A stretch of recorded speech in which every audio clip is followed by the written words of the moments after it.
The way to one's peace can be traced within the soul. The path at our feet knows the feel of our footsteps before we tread one step upon its soil.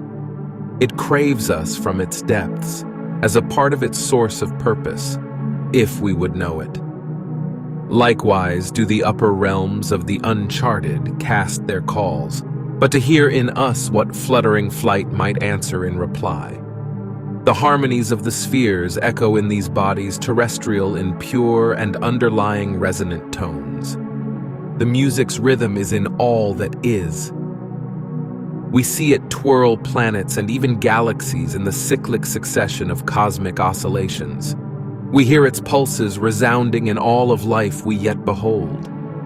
And yet do we view by a luminary light the living tint of the glass through which our eyesight, on looking, projects. And our hearing also by nature casts dimensionality upon every sound, as our own bodied vibrations meld in harmony to the key tonality that is heard. We affect and are affected by all that we observe. Thus, nothing is the thing it becomes as when it is truly seen. And no sublimity can compare to that supreme chord that is the spiritual ear comprehending a celestial movement that is heard. The earthen path that winds before us, the ether that canvases the horizon above, both call with the voice of which our own embodied seeking is answer. Divinity reaches us at the tips of our tongues, rising to meet the wayfaring step, brushing at the uncurling of the wing. This is the meeting of God and man. This is the symbiosis of creative meaning. This is prayer.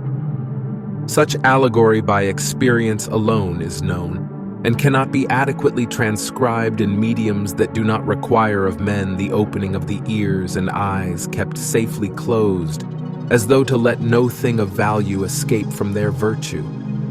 Some dread the circuitous, unmarked path that plainly yearns for the gravity of their fleshy feet. They shrink from the rushing word that would whisper to them their true names in the quiet light of meditation's isolation. But what man should fear any path that beckons his soul? For are not all destinations to be found within him? In the bared truth of the soul, he cannot be deceived. Even the remotest reaches return our soundings in totality of wholeness. Even the darkest and treacherous paths may illuminate, all being interconnected and enveloped and bound inside one's life. How might any seeking there, in the world of the soul, fall astray? I tell you, we cannot lose what music within we do possess, unless we never have rightfully claimed it to be our own. Perhaps you have felt what I speak of to be true. Perhaps in this living sphere made holy by your presence you have known it. Planting one foot firmly onto the earthy ground, you may have felt your winged muscles move in native complexity as the soft machinery of the gods. And in this grove, suspended midway between innocence and enlightenment, have come to discern secrets of the gardens of legend thought lost from their earthly keep. For one's path through the evening may give pause where is found its oldest beginning, in the cool mist of twilight before dawn.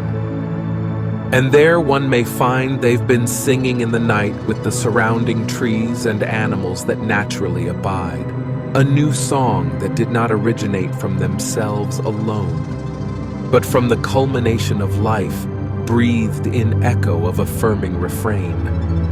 The music is in the soul, wherein melody whispers and calls upon its material essence in oneself to sing.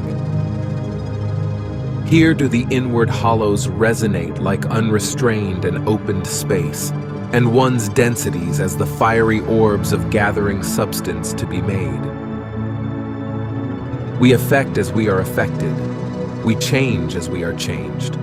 We are played upon as instruments of a fine-tuned make by forces that we have but chosen to let our spirits open to see and to hear. Such a path is elected to us in the moment we have chosen it. The all have made it so, as it has been made since the beginning, and have burned life's resonant essence into all that by being created sings. Now what thing on earth can disrupt the song of a being attuned to such music? For the path of its unfolding is his path, and the melody of his voice upheld and given its meaning within the harmony of all.